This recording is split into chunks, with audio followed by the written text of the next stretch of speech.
What you're about to see is 100% activist, independent, non-corporatized news, sans air conditioning.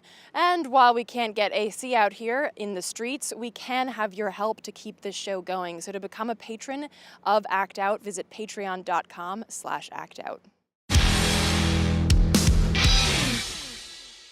This week on Act Out, it's all about cops, or rather, how to avoid them, and indeed the entire for-profit injustice system. First, we take a look at how and why cops respond to various people and situations. Then we dig into community alternatives to dialing 911. Next up, today's legalized slavery, ironically couched in the Abolishing Slavery Amendment. And finally, Antonio Buehler from Peaceful Streets Project talks about ending police abuse and restoring rights by protecting and serving each other. From tweets to marching in the streets, this is Act Out. Rockets! Blockade! Bulldozers swarm outside the checkpoint gate. A noise flash broke the hush and blew me into the street. I awoke next to the body of my baby. No! Welcome to Act Out. I'm Eleanor Goldfield, and this is your tipping point. Cops. Pigs, the popo, the thin blue line, or in most cases, the thick blue line, the fuzz. Whatever your synonym of choice, these guys are a force that we have to reckon with. And while a lot of times that reckoning is done entirely against our will, there are many instances when we invite cops into our homes or communities. In other words, we call them. And very often that call is made almost without thinking, like a knee-jerk reaction based on years of programming and repetitive slogans and exercises. Like Darren the Lion, remember him? He's an asshole. Call the cops if you smell weed? Yeah, so some teenager can get a multi-decade prison sentence for selling another kid a plant whose only known negative side effect is the overconsumption of Pop-Tarts. Get the fuck out of here. And that's the problem with this knee-jerk reaction. We don't take the time to consider the situation at hand or the outcome of involving the cops. For instance, a December 2015 report by the Treatment Advocacy Center showed that 25% of lethal force used by cops involved someone with a mental illness, and that 1 in 10 law enforcement responses involved someone with SMI, or severe mental illness. However, the report goes on to say that underreporting is so endemic that one audit of the government's efforts concluded the current data collection process results in a significant underestimation and potentially a biased picture of arrest-related deaths in the United States. We can learn the average prenatal litter size of a feral cat in America, but not the number of civilians killed during encounters with law enforcement. The report therefore suggests that as many as 1 in 2 lethal encounters with law enforcement involve someone with SMI, which is staggering. Although even if you're not mentally ill, you may want to hold off on that sigh of release because, for example, Black people are 2.8 times more likely than their white peers to be killed during encounters with cops. Not Black? Well, if you or anyone in your family is undocumented, consider that cops across the U.S. collude with ICE in not only handing over information about arrestees, but actually act as immigration officials under the 287G agreement. According to the ICE website, they provide a 4-week training program with a 1-week refresher every 2 years so that cops can stay up to date on how to deport people. Side note, not their fucking job. Despite that fact, ICE currently has 287G agreements with 60 law enforcement agencies in 18 states. ICE has trained and certified more than 1,822 state and local officers to enforce immigration law. Another side note, just because your local police haven't signed the agreement doesn't mean that they're not colluding with ICE officials through other programs vis-a-vis file sharing and open access to prisons, local jails, and databases. And if you're not mentally ill, Black, or undocumented, you are still at risk. One need only Google police brutality to find pages upon pages of stories ranging from, I was rolling a cigarette and he thought it was a joint, to someone called the cops on my house party and next thing I know, ... Very often, calling the cops will either escalate to violence or just exacerbate an already violent situation. And there's a twofold reason for this. One is that cops are absolutely trained to be paranoid. Despite the fact that attacks on police are at an all-time low, cops are still trained to think that they could be shot at, stabbed, beaten, and/or killed at any moment.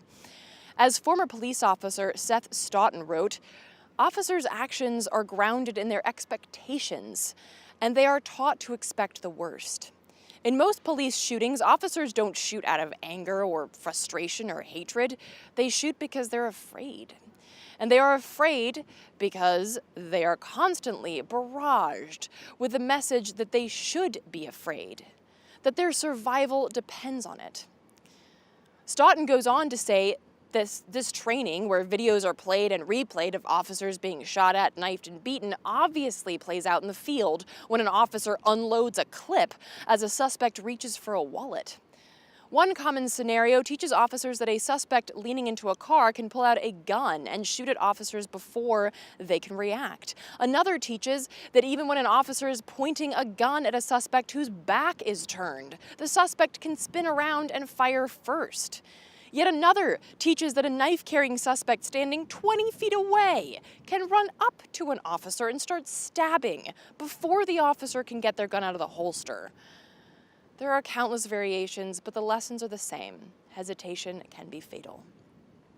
Officers are encouraged to not only avoid hesitation and therefore the analysis of a situation that comes from giving pause, but to also use their guns more so than the pepper spray, tasers, and other less than lethal options.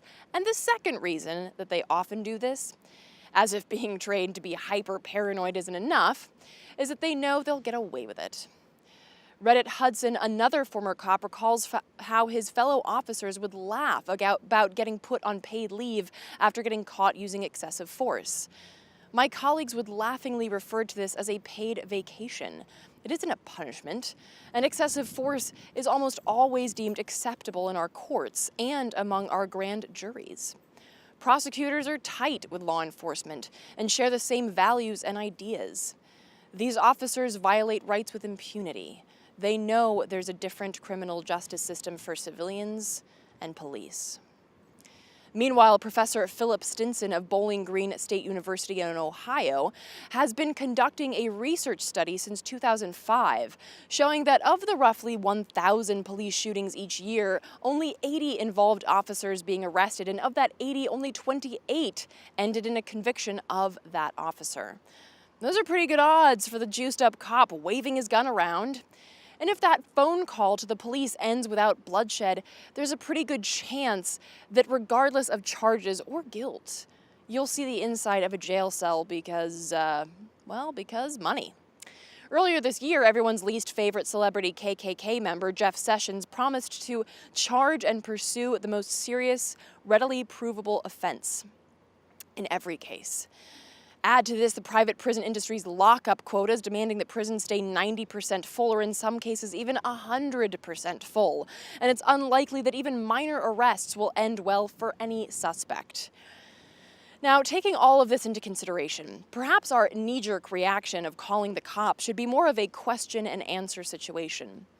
So let's head to the front lines and talk alternatives to calling the cops.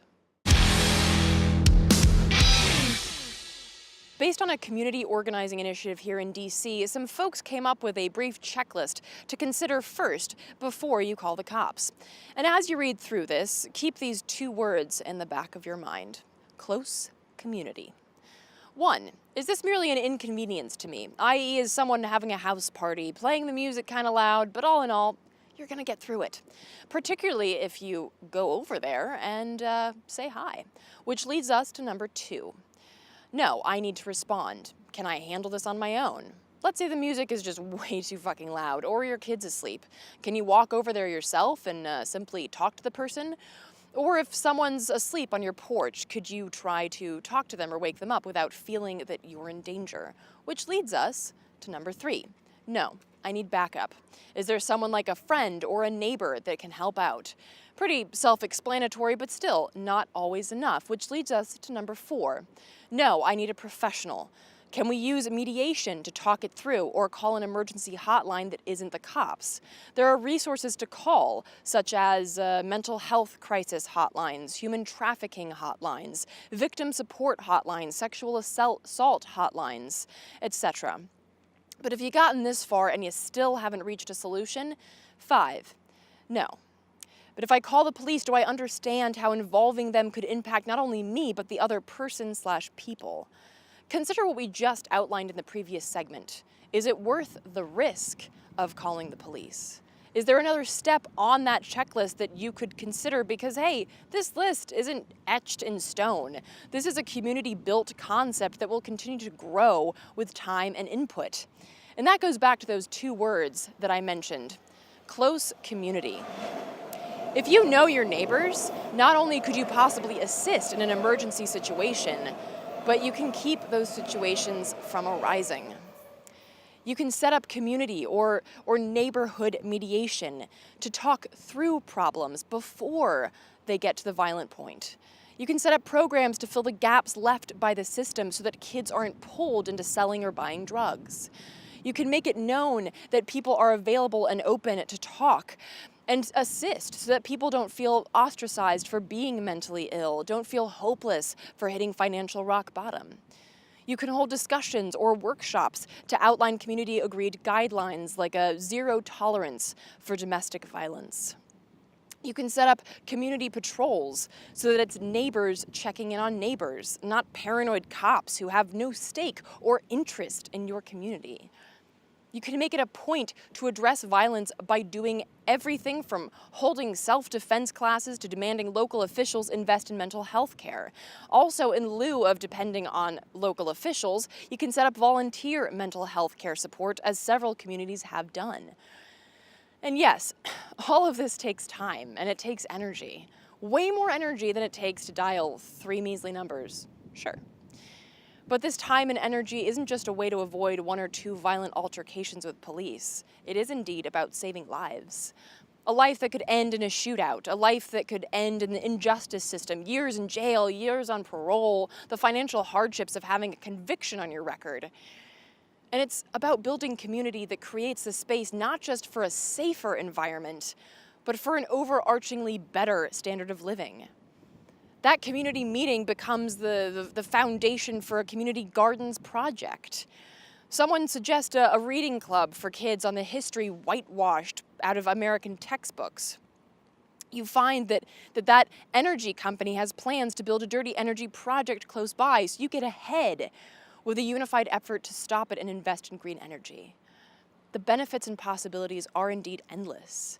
So at a time when our cops are ever more militarized, ever more violent, and our system aches for more bodies behind bars, perhaps we should pause and consider the alternatives to bringing cops willingly into our homes and our neighborhoods. Now, before we move on to this week's interview, I'd like to alert you to an event happening on August 19th right here in the Devil's Den. The Millions for Prisoners Human Rights March seeks to abolish legalized slavery by addressing Section 1 of the 13th Amendment. The amendment, which ironically originally abolished chattel slavery in the U.S.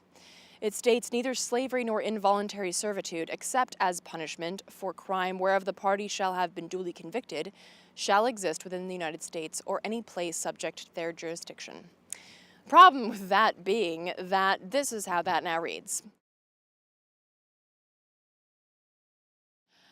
According to the Federal Bureau of Prisons, prisoners at federal facilities can make between 12 and 40 cents an hour for their work, while state prison rates can be higher or lower. In several states, including Texas and Arkansas, inmates are paid no wage for their labor. But the issue is not merely about earning meager amounts of money on the side. Inmates and outside organizers say that many U.S. prisons simply wouldn't even run without the labor of inmates, including the work of building, maintenance, cooking, and cleaning. So instead of this, it needs to read like this. To learn more about the event and the organization hosting the action, visit imweubuntu.com. Now, moving on, but very much staying on the subject of policing, last week we sat down with Antonio Buehler, founder of the Peaceful Streets Project, an organization that seeks to end police abuse and restore rights through serving and protecting each other, which is very much in line with what we've already discussed earlier in this show. And as you shall see, Buehler isn't just an advocate for keeping cops out of our communities, he's an advocate for abolishing that profession altogether. Hold on. While that idea sounds extreme to many, you might just find that, like your knee-jerk desire to call the cops, the existence of a police force as a necessary construct in society is just that, a construct that we're told to accept without question. And Antonio wants us to start questioning and start seriously considering those alternatives. Take a look.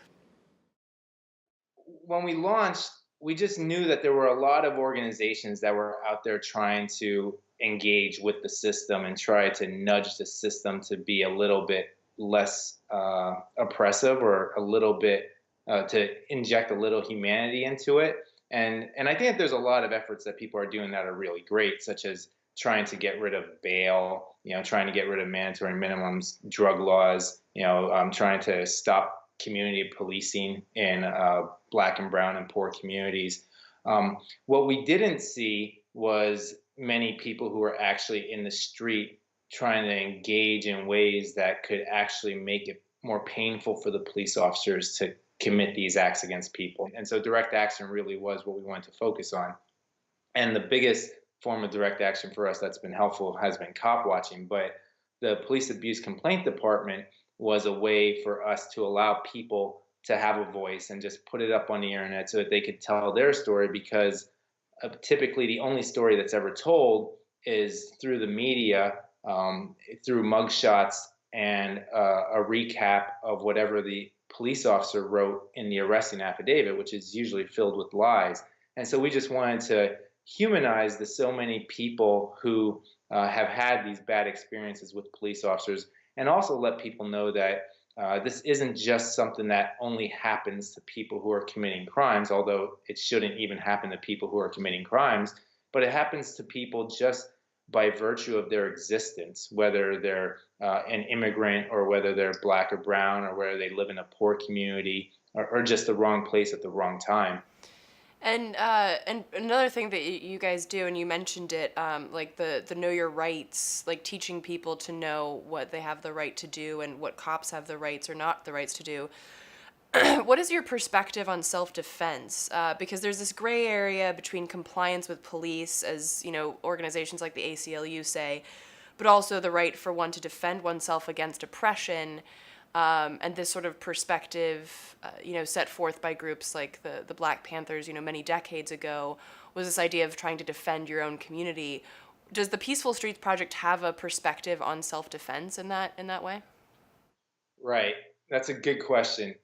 And a lot of people don't like the name Peaceful Streets because they assume that means that we're pacifists and that we believe that people should just take whatever the police give them.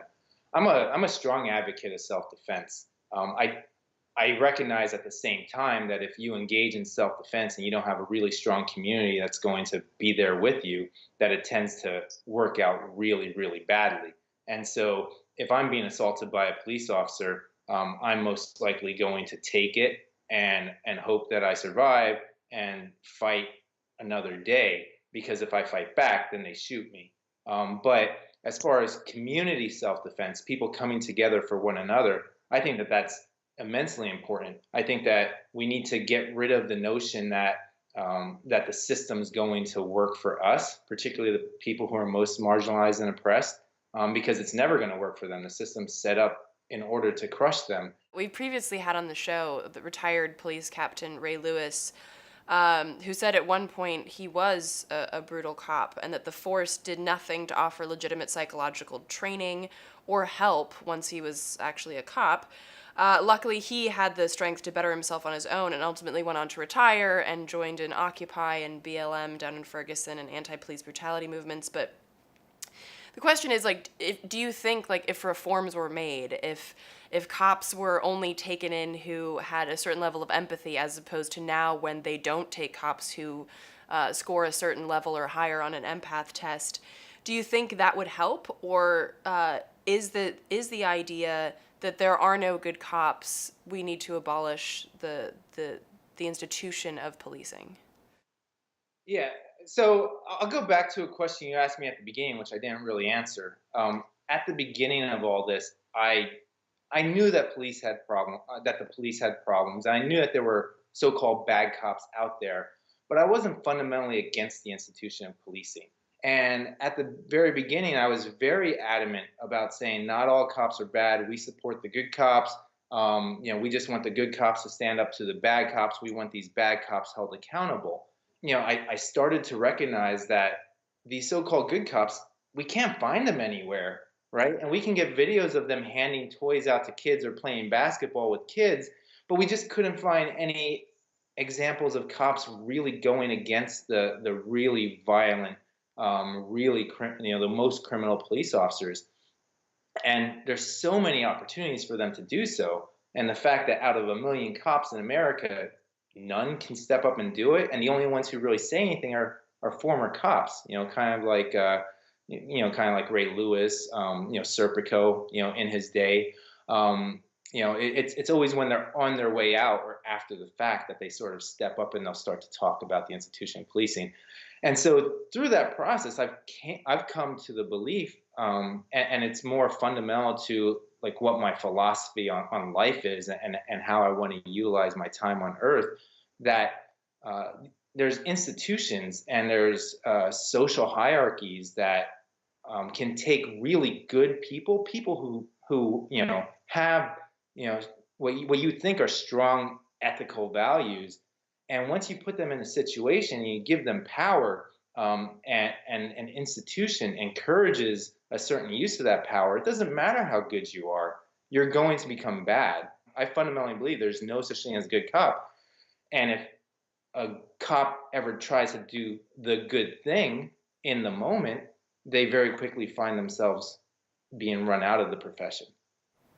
Yeah, it's kind of like the Stanford study that was done in the 60s or 70s, where they had prisoners and then guards, and the guards very quickly became incredibly authoritarian and despicable human beings. And so in terms of police abolition, sort of segueing now into like how we're programmed, I guess, talk about like how we're programmed to think that cops are necessary, and what some alternatives are that either you're working on or that you've heard about and seen that you'd like to see as opposed to the institution of police.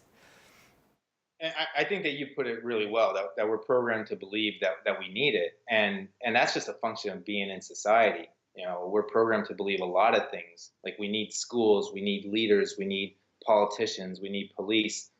I think that in a lot of ways we have to constantly push back against that. But it's not sufficient just to say that we don't need police, right? Because the first response you get when you tell people that, yeah, I want to abolish the police, I want to abolish prisons, I want to abolish jail, the first question that always comes out people's mouths is, well, what are you going to do with the criminals? What are you going to do with the murderers? I say, well, stop giving them badges and guns to begin with.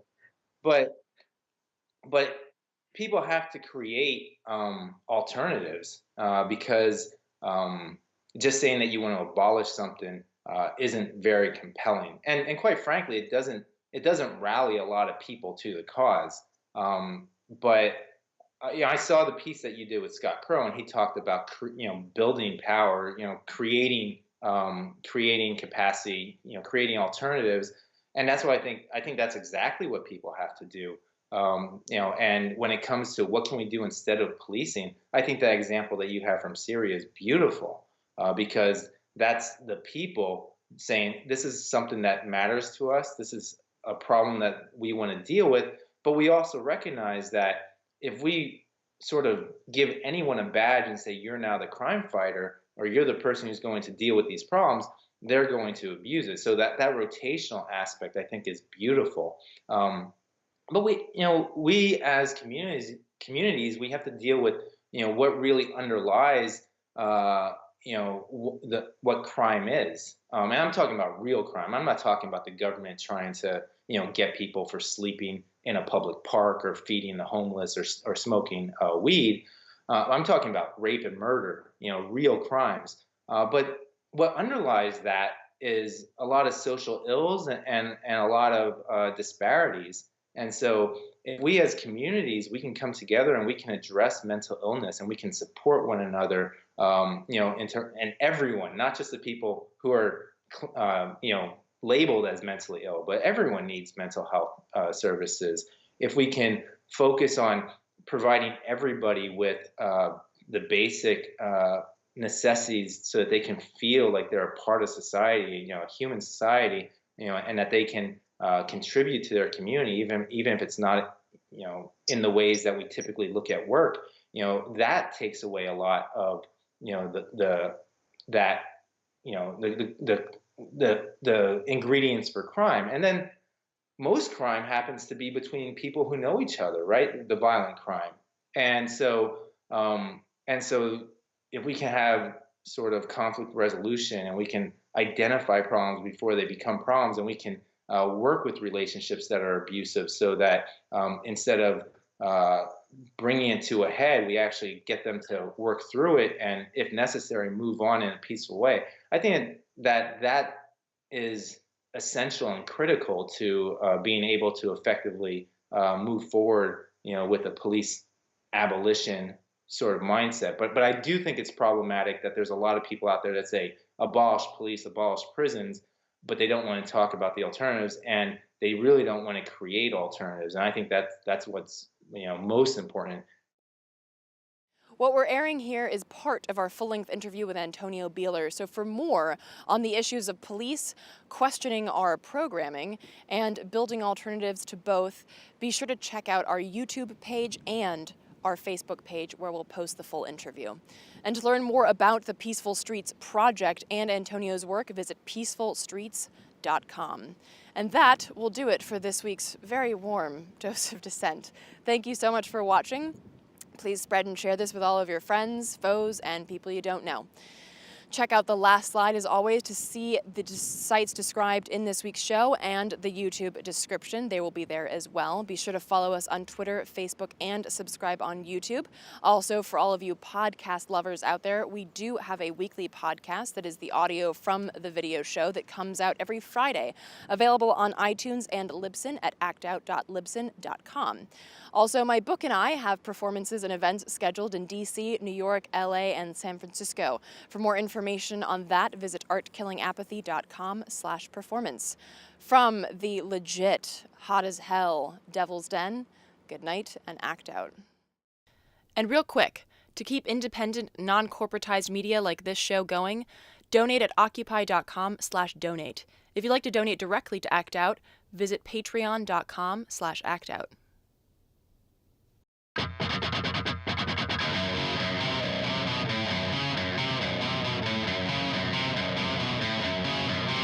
I can hear the boots are stomping. Come on, boys, let's get some rocks to throw. I can't stand to hear my father cry anymore. Time we left for none of you motherfuckers dead in the road. We've been begging up inch by inch, we got nowhere else to go. It's been too many years since you pushed and said my shove. I'm not a fighter.